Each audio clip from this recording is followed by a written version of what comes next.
Les tensions continuent d'empirer dans le Moyen-Orient. Depuis le 7 octobre, des échanges de tirs presque quotidiens ont lieu à la frontière nord d'Israël avec le Liban, en marge de la guerre dans la bande de Gaza et après des jours d'escalade avec le Hezbollah dans la zone frontalière. L'armée israélienne a annoncé ce mardi avoir approuvé des plans opérationnels en vue d'une offensive au Liban. Alors que les États-Unis veulent éviter une guerre à grande échelle, le chef de la diplomatie israélienne, Israel Katz, a menacé le Hezbollah de destruction à l'issue d'une guerre totale.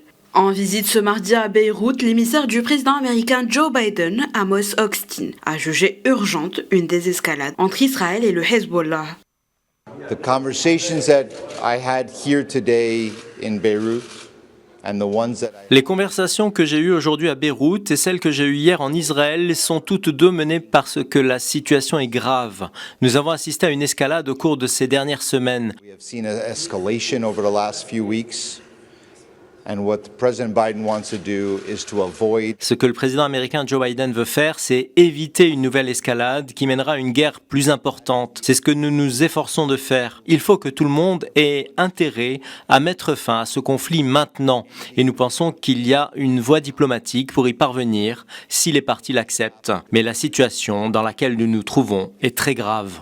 agree to it. But this is a very serious situation that we are in.